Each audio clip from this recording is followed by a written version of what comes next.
Hi everyone. Today I'm going to be discussing a very deep subject. It is called the Art of Subversion, and I'm calling it the War of the Gods.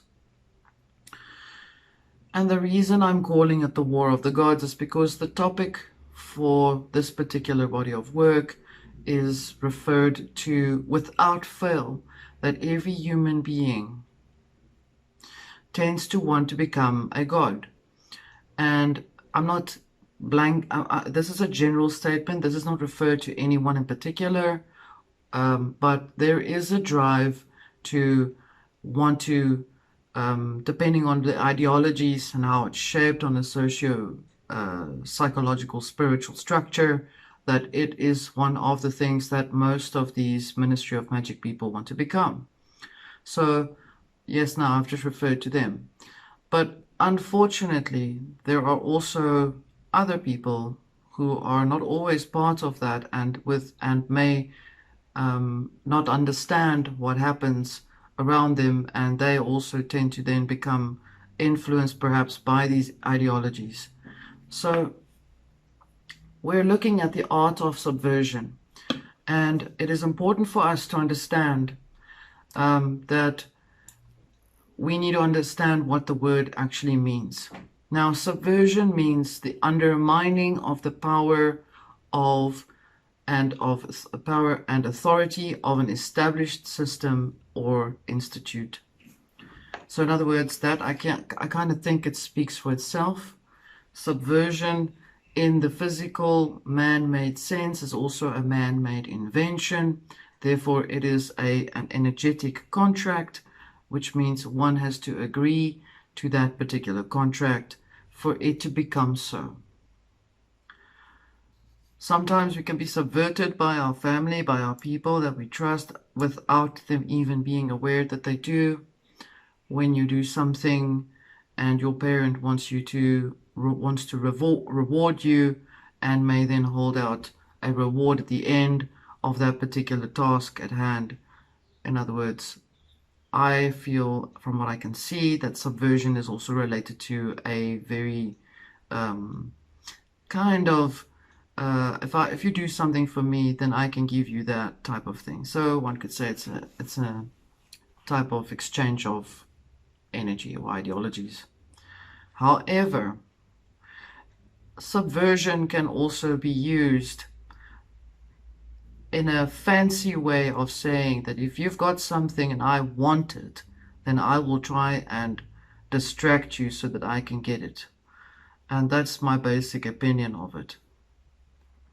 I don't feel it's important to mince around things. I think it's very important just to be direct and straight to the point with regards to this information as well.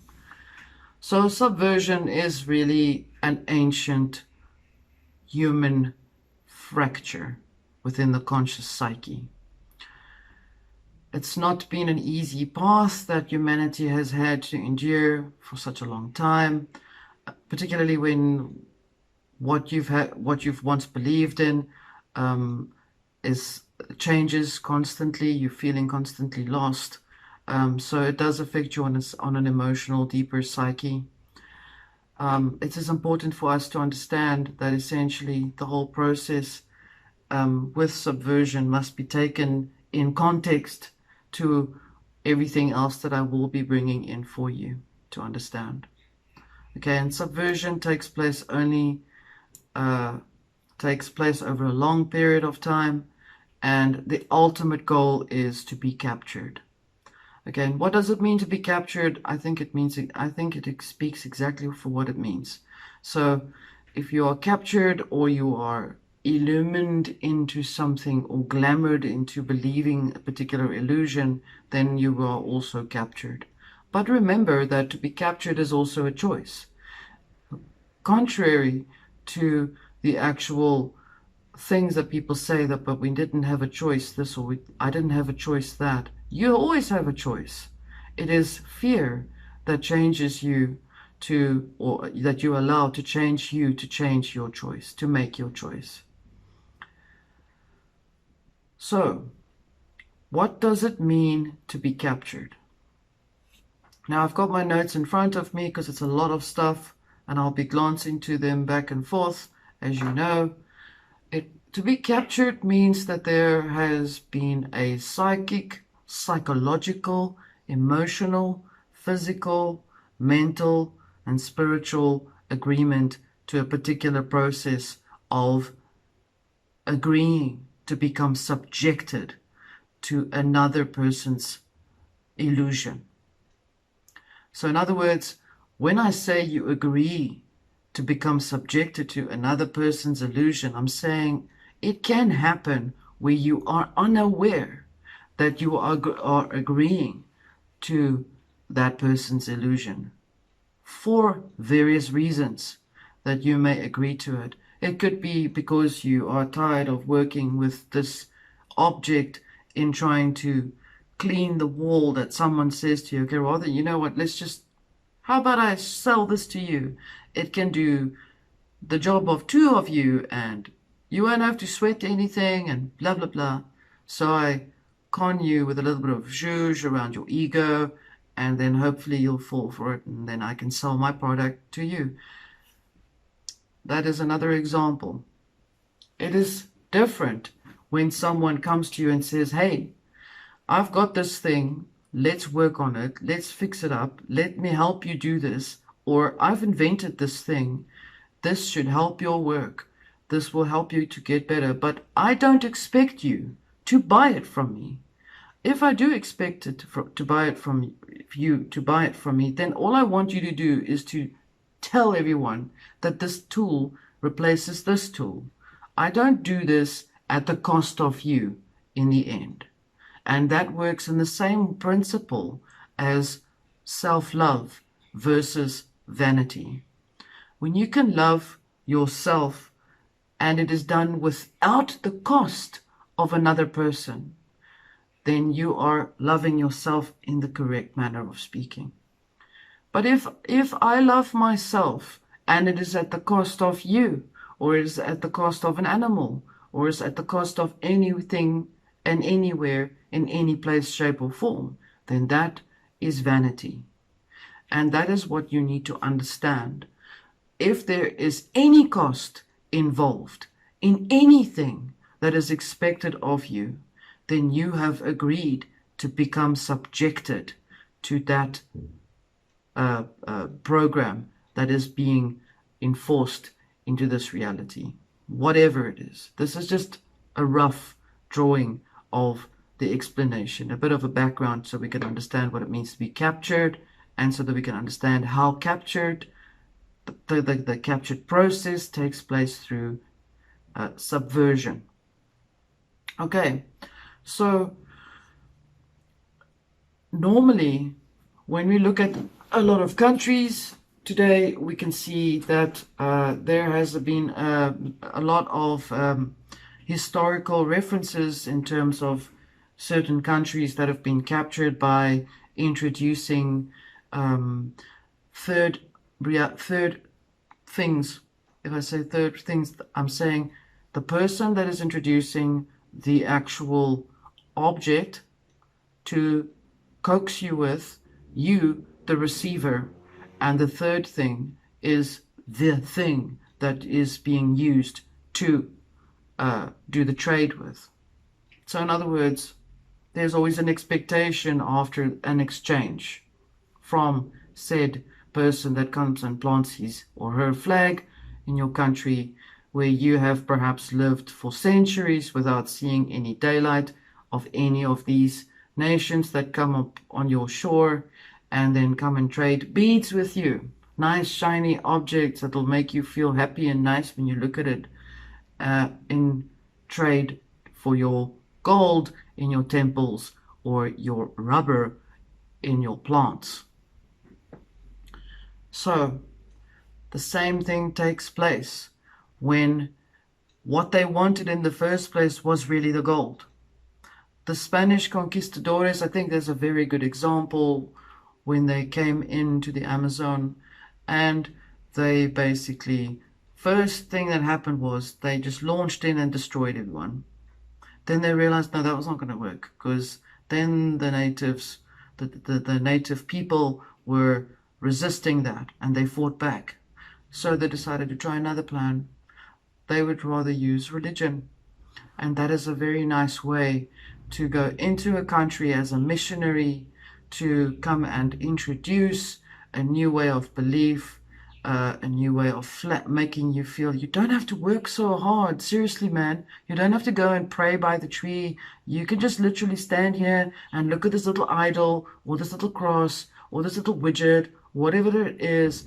And you know, you'll have instant connection there. So instead of going to the tree and taking your fruit and vegetables with you to sacrifice, I'm going to show you, let's do this rather. Needless to say, the actual aim of the holy wars, which is such a contradictory dialectical example of a country that invades another country through religion, is obviously has been the most bloodthirstiest of centuries. It is the religious drive that creates that extreme bloodshed, to put it like that. So it's very messy. Then comes along some educational people, philosophers, understanding things. I'm being very I'm not sticking to all of the things that I've got here. It's very casual, so the information isn't going to be a lecture. I don't want to lecture anyone. Okay, I want to just share and give you some sort of idea and understanding of how the process of subversion works. I'm just giving you a rough example. So minerals of a country is normally the biggest draw for another country. Subversion is really theft through illusion in a few ways, and in quite a very expertise-like way. And it was well studied and brought in as a way to rather have more of the people of the other country, they're working together with you, than rather just to launch into a country and slaughter everyone because you want their gold. So it was a very good idea to start to implement subversion in the process of trade, in the process of infiltrating the society's philosophies, slowly introducing understandings of beliefs, changing it a little bit, slightly changing your words to my words, telling you that no, you shouldn't be walking around with bare feet, you should rather be wearing this or that or Nike shoes. Anyway, there's probably going to be nonetheless, subversion takes place. I think you get the idea of what subversion is really all about. They always look for what you've got, and if you're a threat to their expansion, they will rather pull you in to become part of their empire.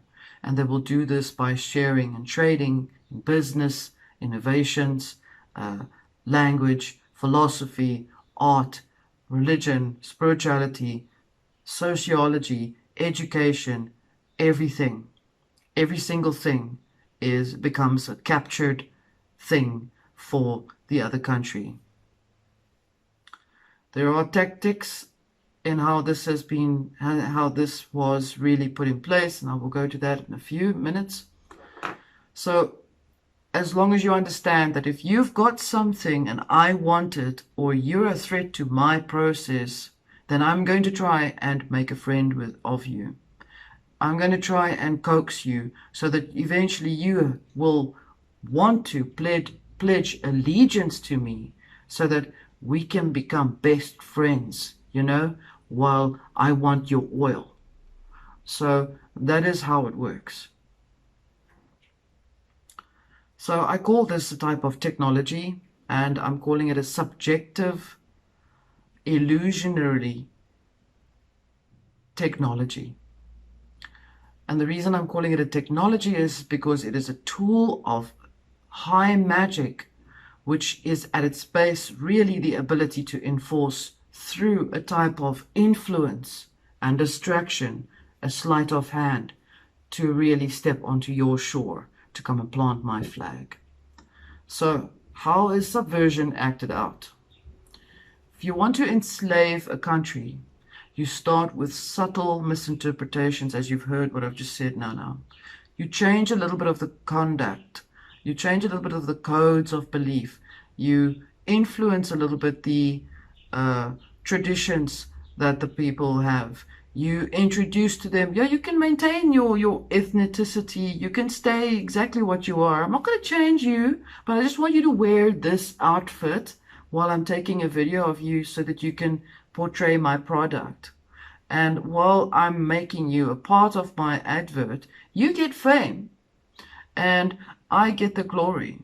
And we can share it between you and me. But as long as you wear that outfit and you color your hair that way, or you cut a part of your face a little bit, just a little bit, just so that you look very, very nice on the camera, and but you can still, stay your authentic ethnic present self. Okay. Then we'll best buddies. Media mainstream, I think you can see where I'm going with that. Advertising is exceptionally, it is probably the best form of subversion that you can find. Advertising. Consumerism. They pander to the consumeristic society in every human being. We all are consumers of something. We need something, and we constantly are looking for something to improve our lifestyles. But what we're missing is, instead of looking for a better screwdriver, I will go now to find maybe something completely different that will be a screwdriver, a saw, and a hacksaw, and a hammer all in one. And it comes from another country. I don't go and actually ask the guy down the road and say, hey, I know he's good at his work. He's a handyman. I don't go and ask him. I mean, he costs too much. So I'll rather just go and get the cheap knockoff thing, and I'll use that, and I'll do that, and maybe, see if it works out. Looks nice. So, religion works in the same way. Your fundamental laws that you have within you, your inherent beliefs of who you are, your authenticity, your authentic self becomes eroded over time because of the slow initiation of initiating others in the society to come in. Sometimes when they really want to take, I think, let me use this country as a very good example. And when I say this country, I'm referring to South Africa because it is the best example. Because I don't want to touch on other countries does not mean that I don't want to address the issues there. I'm saying because I can see it the clearest here. And it also lies with you to explore and look for those things so that you can understand. So South Africa has gone through a lot of changes, and these changes have literally shaped the psyche of the humans, of the society, in the most obscurest ways, in the most positive ways, in the most negative ways, you name it. It's always in the extreme, okay? And how it's done is every time there's a breaking down or a deliberate breaking down of a particular traditional belief, it doesn't matter who they are, what they are, then there is a replacement to that particular grief for feeling that you don't have your traditions anymore. Certain psychology patterns in certain individuals in the society, not this one, generally speaking, a person that feels he does not fit in anymore, a person that feels ultra angry and rebellious and wants to just burn everything down and just create anarchy because he's so angry at the system for its changes, because he's lost his personal way, irrespective of what has caused him to become like that. It doesn't matter. Those people are targeted. They're essentially looked for, that they are sought out in society to then be given something to believe in. And it normally is something material to help them to find their way back again. But according to how the handler wants to have you come back to your way again. And there are movies that represent this type of hand selection or picked out cherry picking of certain individuals in society to become transformed into something that is much better than their former selves, rather than to address the actual wound within the personal psychology themselves. And so what I want to suggest to you is, through the acts of subversion with regards to the psyche of that individual, that person often then finds himself in a place where they can't, they feel that they are so hopeless, so worthless, so broken down, and so sad that they essentially give over to the handler of the situation. So it is a form of mind control, or MK Ultra, to put it like that, where individual children or individuals themselves have been broken down deliberately through external influences in society. They're targeted individuals. They're broken down. They're attacked and broken down so that they will then crack, and so that their consciousness will then become that they're in a place where they will have to submit agreement to the art of captured. But then at the end of the day, they then represent in the media, or they represent it often as monarch control. That is the butterfly that often then comes out of that is a symbol that represents this mind control process, and what they look like afterwards, after they have come out. It happens to be the monarch butterfly, because the monarch butterfly is the monarchy. I mean, that's quite obvious that you would then see it. Unfortunately, they take the information from nature. Remember, they can't create, so they'll take things and they'll use it as examples, because that's all they do, is create examples of things. They'll target this individual pop star, idol, whatever, right before the very end, before they perhaps commit suicide, where they are at their lowest, after they have really mangled that personality up in the industry, and then try and bring that person back up again. I think it's quite obvious that there are a lot of examples of that particular process. And then once that person comes out of that programming, then that person is then reborn or rebirthed state of a monarch butterfly. And it's normally over the one eye, which is the left side. So the masculine side is blocked out, so that the other side is the feminine that is perceiving everything. So when you're in a femininity is perceived as the weaker, subtler, more repressed archetype. Okay, society creates that belief through them indirectly. So if you're a woman, you are weak and you can't defend yourself. I'm moving on from that subject. It has been spoken about a lot. So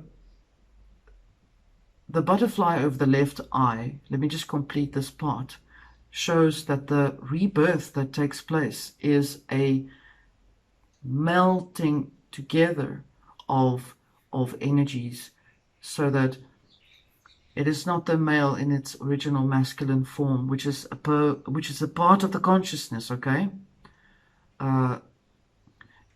it is forced to go into the other one. That is called humanism. I will talk about this a little later. I'm running a little ahead with the subject, but I'm just giving you a little brief overview of how subversion works, and I'm trying to keep it very comfortable so that you can follow where I'm going with this. Okay, so how is subversion acted out? That's where I left off, and I will go back to what I was going to say in the next following line. The essential understanding of subversion is your fundamentals are eroded over time. It takes time to capture a country so that the country eventually becomes a part of the other country. Former KGB agent Yuri Bezmenov actively worked as a subversion agent in the United States. He's Russian. And he was called a subversion agent or actor. He stated the following: before the 20th century, quote, before the 20th century, Japan was a closed society. When any foreigner came onto the shores of Japan, the Imperial Japanese Army would send them away. And when American salesmen came to do trade, to sell things to Japanese, they would be very violently resisting that particular trade. And sometimes, for the most part, they also would be killed. They did this to preserve their cultural ideology, traditions, values, so that it would remain intact. Japan and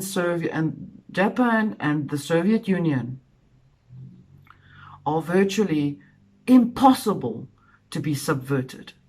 They are essentially so rigid that they have closed borders, they have censored media, they have, for example, shut everything down, and this was before the 20th century. Subversion is only successful when the initiator, the actor or agent of subversion, has a responsive target. End quote. So, speaking of targets, I am going to a group of people who are called the Phoenicians. And the Phoenician culture originated in the eastern Mediterranean region of the Levant, that means southern Syria, Lebanon, and northern Israel. In the second millennium BCE, although this area has been settled since the Neolithic period, the Phoenicians found the coastal cities of Byblos, Sidon, and Tyre. That was known as ancient Canaan at the time. I'm bringing them up for a reason, and you'll see why. You see that they have moved around so much that it is almost impossible to track their original DNA source. It is still, up until today, a very heavily debated subject as to where they originate from. But it makes it quite important for you to observe that they have traveled all over the entire globe, essentially. But they started from that area that I have just mentioned to you. That was the first recorded history of the Phoenicians. I bring the Phoenicians up because the alphabet was invented by the Phoenicians.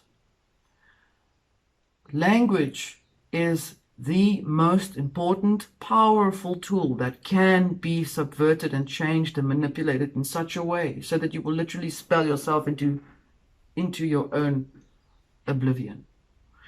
I'm being very sarcastic right now. What is perhaps the best example of an ancient subversive technique of a cultural language comes from the phonetic the Phoenician influence which created the phonetic alphabet. So who subverted their enemies by introducing their language in the form of their alphabet so that we can understand each other, right? I mean, you need to understand what the name is for my coin so that I can understand the name of your coin. But I don't really want you to, I don't really want to know your language. I just want you to know mine so that we can all, trade together in the same way. We'll call it something. We'll call it widget. Okay. And we can all speak widget. And so that is what I think is probably the most important thing to understand is language. So even though I'm speaking to you in the language that comes from the phonetic alphabet, which is English, we also have our original traditional languages that we speak within our families, within our groups, where we come from and where we live. I want to say, please do not lose that traditional value in how you would connect in your community in that language. Keep it going. Don't let it erode out of your system because of things around us. And I'm speaking in English here because it is the most understandable language. And so we have to work with it, I suppose. If we were all psychic and telepathic, I'm sure we would all be talking in the same wavelength, which could probably still happen. I'm positive. Okay, so quote here, the Phoenician alphabet is also called the early linear script in a Semitic context, not connected to Minoan writing systems, because it is an early development of the pictographic Proto or Old Canaanite script into a linear alphabetic script. I'm reading it to you so you get what I'm saying. Also marking the transfer from a multi-directional writing system. In other words, what does it mean to be linear? It means you are linear. It means you are on the plane. You are materially bound by the plane and its linear elements, such as time, such as material control. Okay, so linear it means has no depth or space. It is just a plane. It is a plane, horizontal plane, which has a 0 and a 9 at the end. Okay. And so this language was transmitted literally over centuries all over the world. Everyone is understanding what English is, and English is an international understood language. It's a good thing. Otherwise, we would not have been able to connect with each other. Phoenicians were also credited for their innovations in shipbuilding, navigation, industries, agriculture, and governments and religion. Very important. Slowly introducing their religious beliefs, their cults, their laws. They imported copper from Cyprus and tin from Turkey. The two metals were combined to make bronze. Bronze weapons were presented to various countries. Trading. Bronze at the time was the main material for also weapons manufacturing. Silver and tin were imported from Spain as well. For centuries, the Phoenicians dominated long-distance trade and travel, seafares in the Mediterranean. However, in time, the Greeks started to grow distant from them because they were starting to lose their beliefs. They were starting to lose their philosophies. They were starting to feel that their republic was started to become crumbling down because of the infiltration from Persia and from all over, from Turkey, from the Phoenicians. And so Greece became their rivals. So, subversion, to come back, leads to becoming captured. Inevitably, if you agree to it. Remember now the examples of the salesman in Japan, okay? But it is an ancient technique. And I've said to you that the basic foundation for this technique is really about theft. It is a white collar theft. I think that's what I want to call it. So the theory of subversion existed for over 3,500 years ago, 3,500 years ago, plus maybe. I'm not giving you, I can't give you a linear time to it, because that doesn't mean that it existed back then at that particular time either. So the first person that really formulated the tactics of subversion was a Chinese philosopher called Sun Tzu. And it was documented in how it was done. The Art of War, I think that is where it explains it the most, easiest to understand how it works. Okay, so here's a quote. In the Art of Subversion, all warfare is based primarily on deception of an enemy. Fighting on a battlefield is the most primitive way of making war. There is no art higher than to destroy your enemy without a fight, other than by subverting anything and everything of value in your enemy's country. End quote. To implement state policy in a warlike manner is the most counterproductive process of state policy. The highest art of warfare is not to fight at all, but to subvert anything of value of the country of your enemy, until such time the perception of their reality of your enemy is beyond recognition, illusion, to such an extent that it does not perceive you as the enemy eventually. So in other words, the enemy becomes your best friend with the illusion that your enemy creates for you. So now, eventually your own system of civilization and your ambitions will lead you to look at your enemy as an alternative desire and desirable and more viable solution. Okay. We are looking at 4 stages of subversion. Here's a link provided on the website. And for all of you who are interested, please read the entire article on my website. It is much more explained there.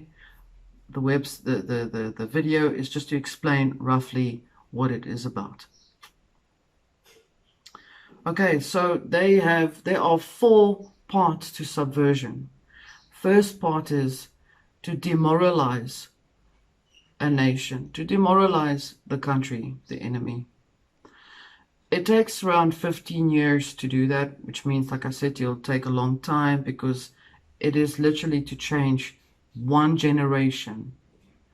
And all they need is to change one generation's mind, views, outlook, philosophies, beliefs, how they used to believing this, and so on and so on. So it takes 15 years, okay? Demoralization happens when there's deliberate misinterpretation of your traditions, the things that you say.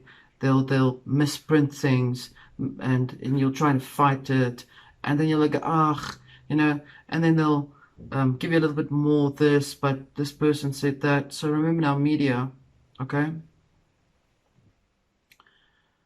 And so eventually, by using these small tactics, which are used by degrading your system, slowly but surely they'll chip away at every little corner that sticks out, until you have eventually not even felt that you are now suddenly in another building, or suddenly in another paradigm.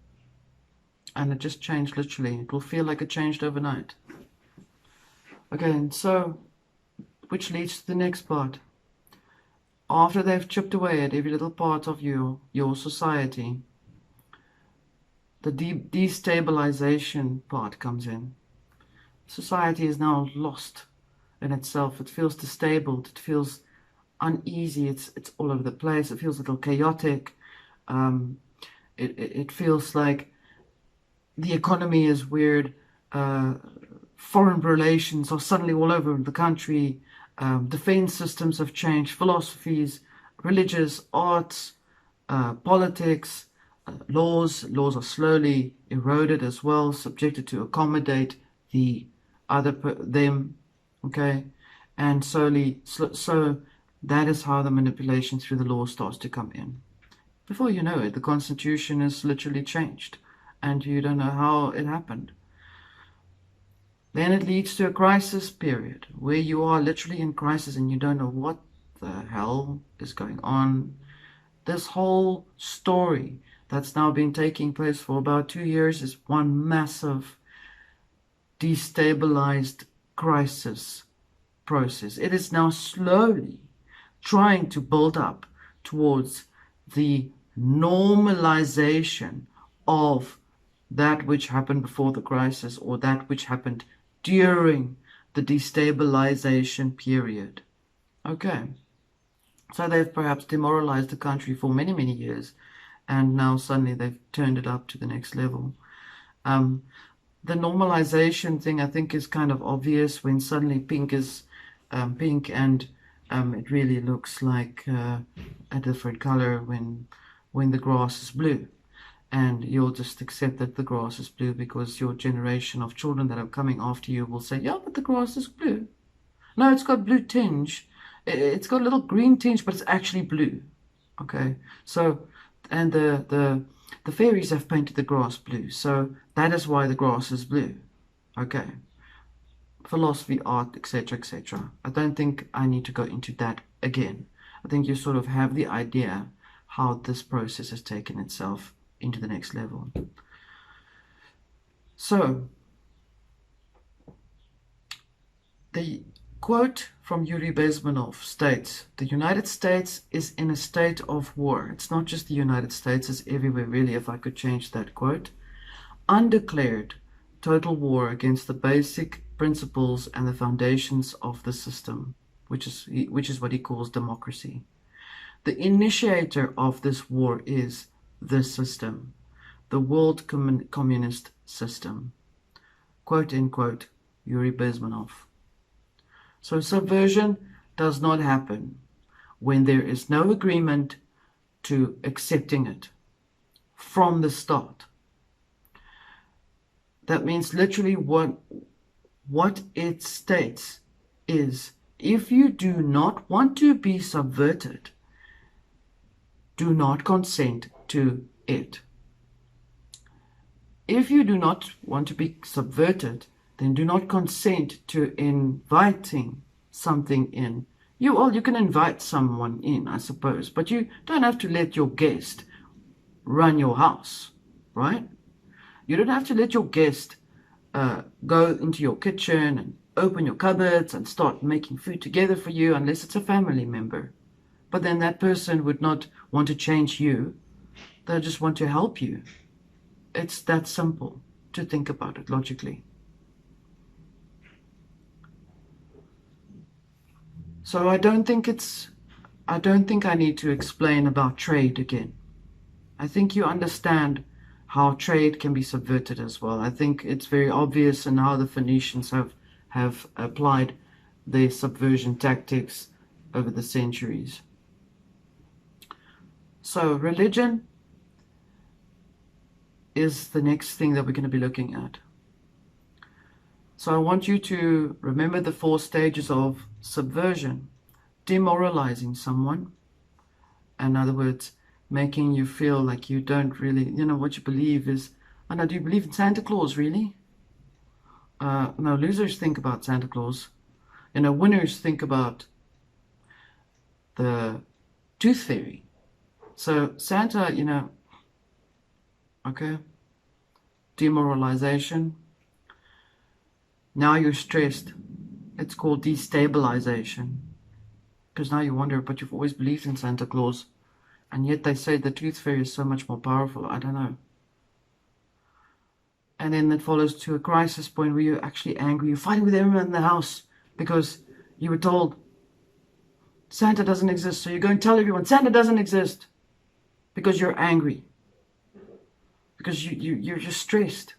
And this is your crisis moment.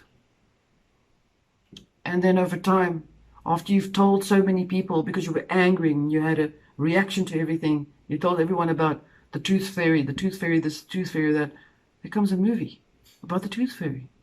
And you think, oh, then they were right. And you think it is synchronicity. And then before you know it, it's become a normalization, a normalized thinking process. So do you understand how subversion works? Okay. So to come back to the religion, it happens in the same way. Religions and beliefs, places like that, the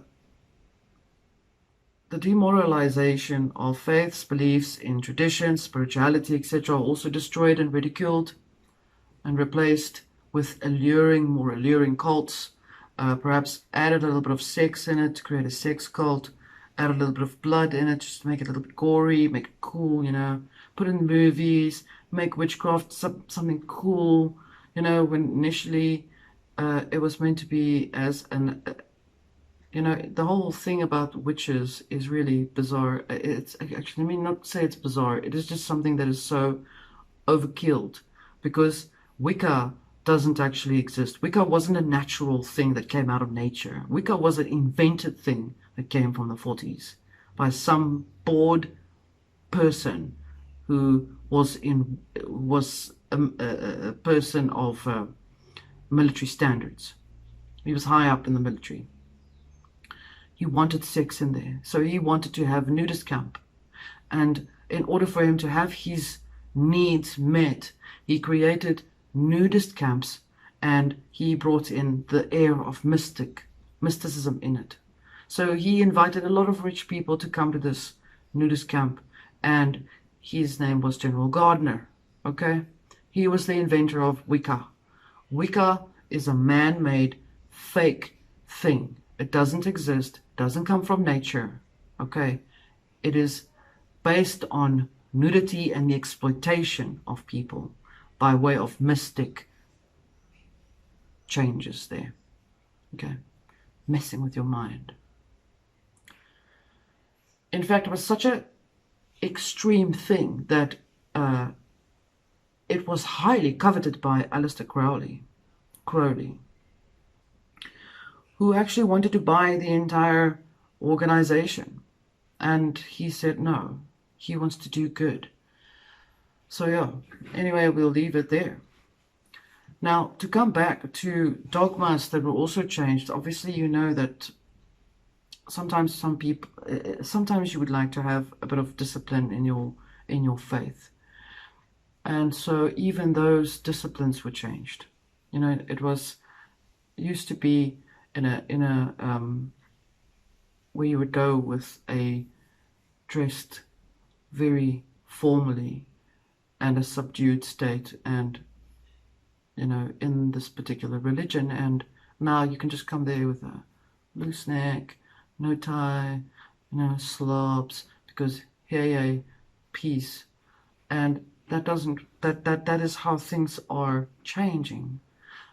Dogmas, religions, and all of these elements, they are all socially changed through culture. And culture, if culture is infiltrated, does bring that type of change in.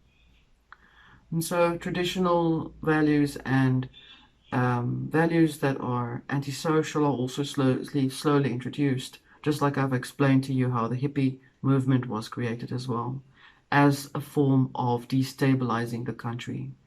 By bringing in absolute, total relaxed way of anarchy against society. Okay, so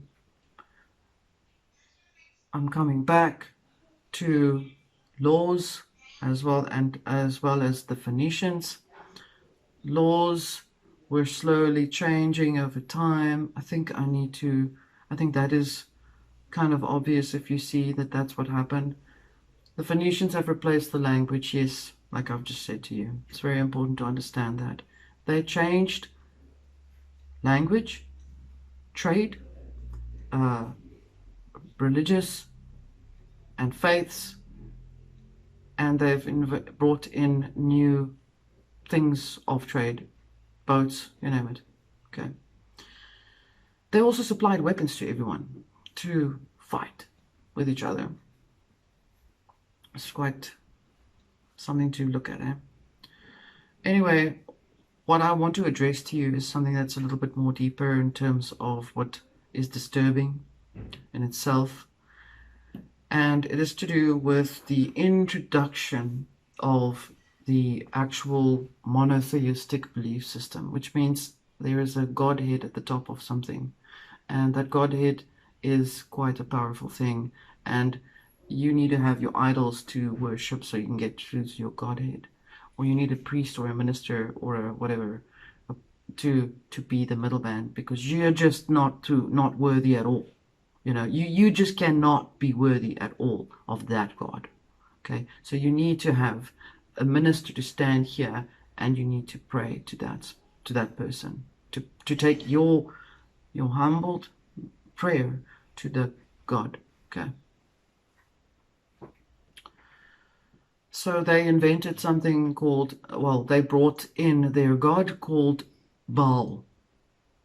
Quote, Baal, God worshipped in many ancient Middle Eastern communities, especially among the Canaanites, who apparently considered him a fertility deity. So they have deified it to a masculine form, and one of the most important gods in the pantheon, their pantheon. Pantheon means a lot of gods. Okay? As a Semitic common noun in the language now, okay? Baal in Hebrew means Baal, okay? Which means owner or lord. Although it could be used more generally, for example, in a ball or a ball of wings. Ball of wings was a winged creature. In other words, owner of wings was a winged creature. So you need to be very careful how you look and how you understand and what you read. Okay? And in that is where the subversion of beliefs started to take place. I'm using that as a point of reference only. There are many, many, many others all over the world in many examples in how things are changed. This is just from what I am able to find to share with you the information in. Okay, so in Ugaritic and Hebrew, Baal's epithet as the storm god was he who rides on the clouds. Okay, so they use their language to describe their Lord or their monotheistic God or deity. And that God started to change into the countries in which they went into. And so, for example, that same God, the knowledge of that God, of that Baal element, changed through the language when they went to Persia to do trade. And Persia's God, which was Ahura Mazda, was changed into Phoenician God. And so it goes along. I'm sure that you'll be able to deduct how this can happen. Okay. It's very important to understand that the way to change a society doesn't, I mean, I've named all of the things that keeps being changed all the time. I've named them all the time for you. But to change a belief system or a faith system or a religion of a particular country, which is based on traditional values that have existed perhaps for centuries, is powerfully profound because it changes the psyche of the spirituality of the people in that country, specifically if they are more dominant in that particular belief. Okay,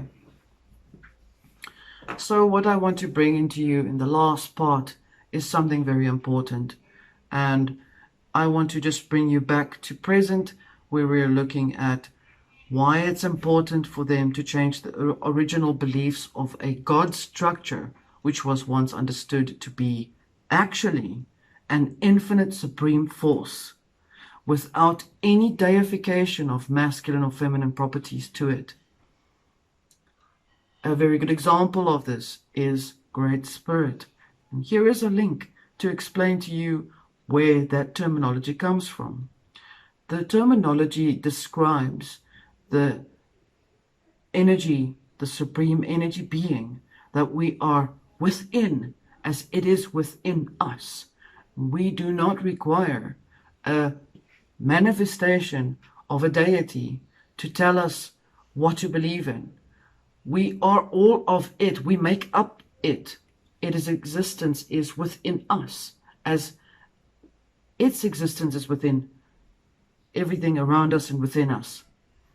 And so the aim to explain to you in this reference is that, quote here,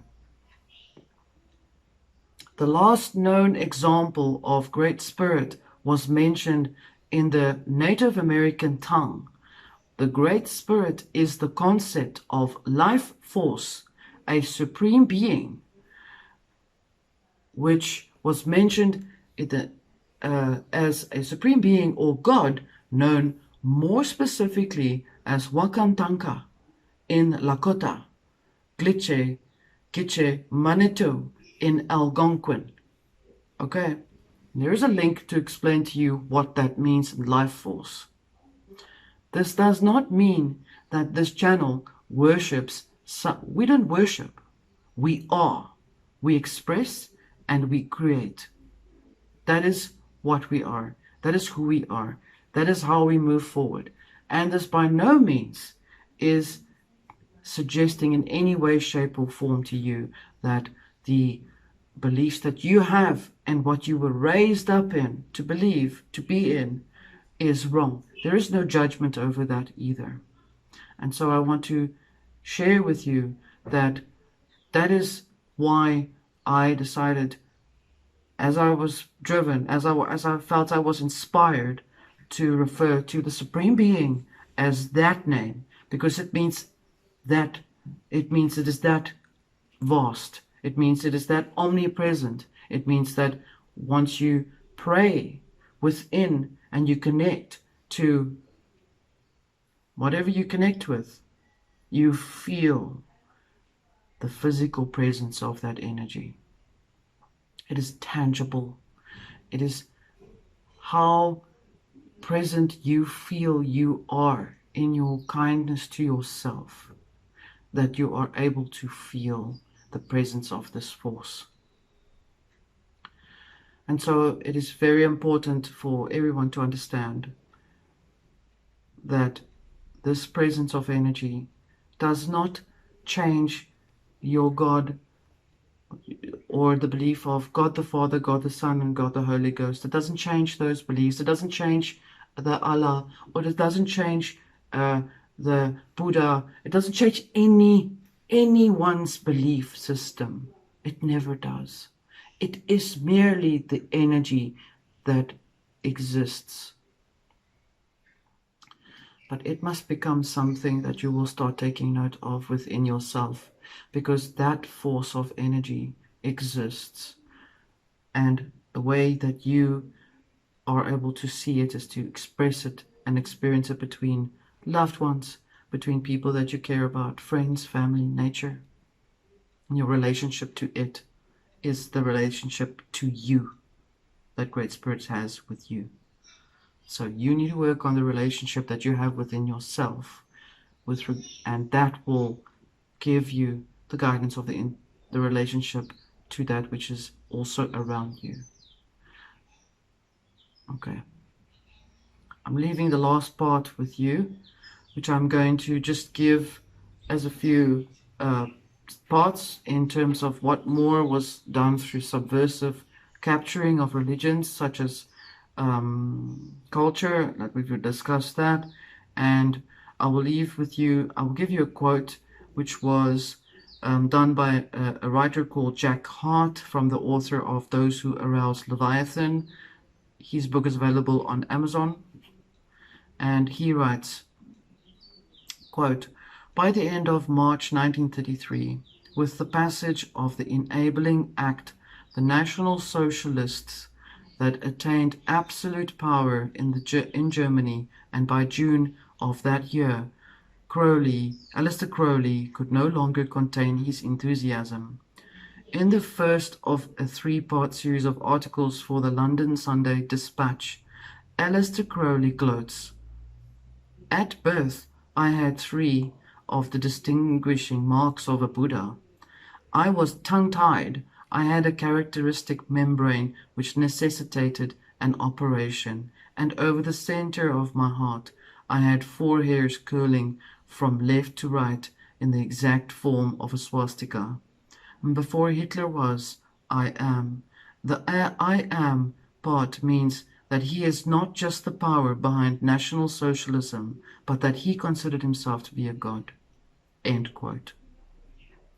And so this part of the work is about how the spirituality, the Ministry of Magic, started to bring forward their capturing, their process of capturing a state as well. Okay, so it's very important to remember in the first part of the video that the demoralization ideologies are part of the aim of subversion through altering beliefs and faith. Don't forget, okay? The ideologies of the whole story where everyone is, where there is a chosen few, that was a Judaic-Christian belief, ideology that was put in place by them, okay? By the Ministry of Magic. Remember, I'm calling them Ministry of Magic because it just explains to you in a simple way to understand what we're looking at. You don't get one is chosen. Neo does not exist. There is no savior that is going to save you. There is no person that will come and save you and save the world. The whole ideology about the chosen few propagates that ideology that there is a savior that's going to save you. You are your own savior. Everyone is chosen, they accept it or not. Land is an important factor that, as we can see an example from a country called Palestine, not only for what it entails in its minerals, but also because of the 3 religions that converge there, such as Judaism, Christianity, and Islam, okay? And it happens to be situated on the 3 most powerful ley lines in the world, which extends over the entire earth. Do you understand the technology of subversion and the study of bringing the agenda into place? There is not one place, not one thing that they have not touched. You choose to allow yourself to be captured by them. Therefore, the understanding of Great Spirit allows you to understand that you can be untouchable because you have it within you. So that when you leave this body, it goes with you and you go into it. You don't go into the ethers. You go into the womb of Great Spirit. You go there. You are safe. You are safe at all times. You are also given and granted the opportunity and the ability to create through your words and how your actions are when it radiates or resonates with your heart and your sight. And that is how this work operates. It works from within and out, like a breath, and from the out in understanding it, and then breath out again to speak, talk, and look, and then back in again. This is how this works. This is how this channel operates. Another reference found to describe as devil worshipping is referenced in the Catholic encyclopedia, where they refer to us, or people who are not in, according to them, if you're not in their church, it doesn't matter who you are then referred to as a devil worshipper. And the quote states here, "In the same way the Greeks and Romans may have worshipped their divinities, fondly believing them to be good, but the Christian scriptures declare them all the gods of the Gentiles are demons, as demons." Okay. Then Gnosticism or neo-paganism rewired. For those who are connecting with Gnosticism, be very careful how you connect with it. Connect with what you feel assists you in your progress. Connect with anything and everything you feel adds to your progress, but it must never become something to worship. Never ever worship anything. Appreciate it for what it is. Look at its beauty. Understand it. And improve in your own personal life. Gnosticism has been reworked and constructed and reconstructed religion so that it becomes a neo-paganism type of belief, where its foremost basic foundation comes from Judeo-Christianity. This means that they're touching shoulders with the deification of the femininity or the Sophia, of that element that slowly breaks down. So they venerate Sophia, but they break down the masculine energy. You see, you're not meant to believe in any one or the other. You exist as masculine and feminine, and the part inside is the child. It is a metaphoric reference to that which exists as infinite potential.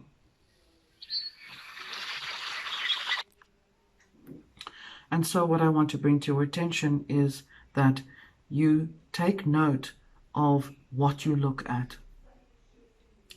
Neo-paganism means a reworked version of something that they think can be believed in. Okay. The word paganism means believer. It doesn't mean Wicca. It doesn't mean trees and flowers and fairies. It means believer. It doesn't mean anything else. It can be paganistic in something. Okay. Then there's something that I keep bringing up every now and then. I want you to take note of this, that if I say chaos magic, it doesn't mean what you think in terms of how it's described. Chaos magic is really a way of doing creation work, but needing to be in chaos against change, needing to be in chaos against all kinds of evolution and growth. It means you're constantly rebelling to prove to yourself that your God that you believe in exists. So it requires you to be in constant state of elevated distress every single moment of your existence. The Gnostic presentation notion of self-creation or humanism, please be mindful that word's humanism, which believes in spontaneous creation without any cause to it. It just goes there it is. That is humanism. It is also based on Darwinism, which means your evolution to go towards the great Big Bang is part of that belief system. Okay. It means that you kind of just don't really need to have anything that is sacred. You don't believe in anything that is spiritually connected to you. And that also means that it is the foundation for the technocratic cults, which means they need to have that as an argument to state that they can create AI, because it can therefore also then exist the same way that chaos magic suggests spontaneous existence. Just one day Poof, ta-da, there's your AI god. He lives in an artificial universe. Mind how much energy you feed into this new created thing that is taking the world by curiosity, morbid curiosity storm. Because that thing is developed to read from your energy, to learn from you, so it can create its own God. Okay, be mindful.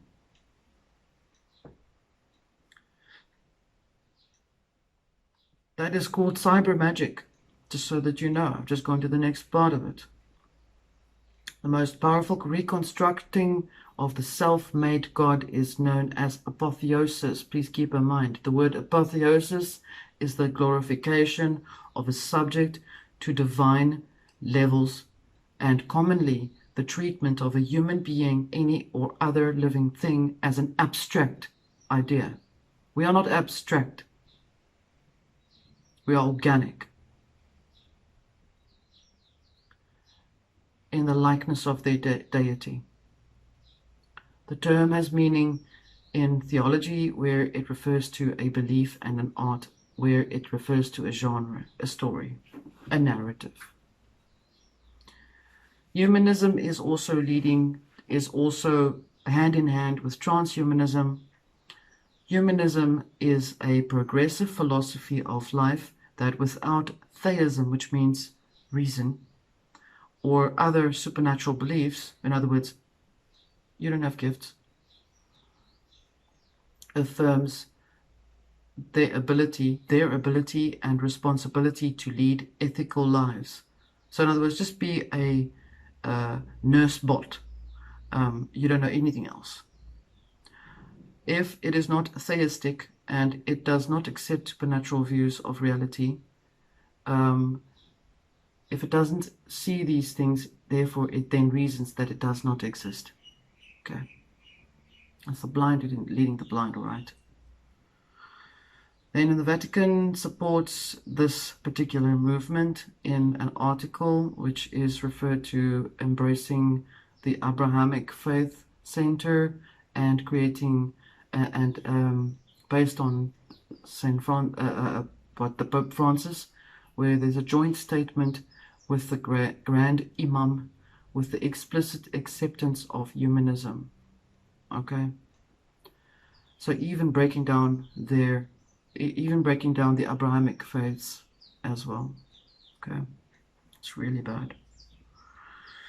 Solomonic magic is, I think, something that perhaps requires attention at some point, but I do want to bring into your attention that Solomonic magic is referred to as the art of magic to invoke angels and evoke spirits to visible appearance.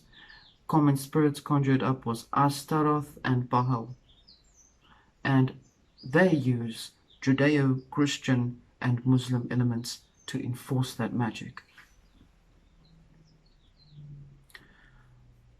The new religion that they are trying to bring in is using humanism, transhumanism, to create illuminism. It's like just illusion, okay? And the duality of it is called humanism. Okay, yeah, that's what I just said. So they are wanting people who feel demoralized now because of all of the subversive tactics to adhere to this belief, because you will want to get to that point and feel nothing and be happy about it.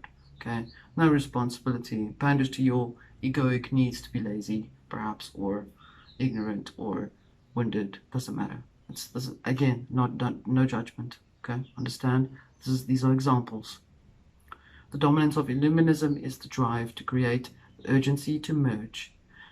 In other words, blend in and become the bulk.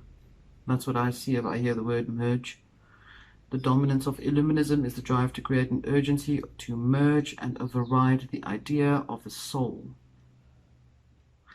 referring to it as a holographic soul, which brings in the AI God concept, because it uses the concept of the universe as a hologram.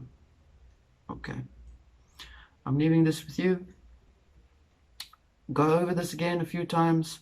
see what comes to you, think, and see how it goes with you. Okay, much love.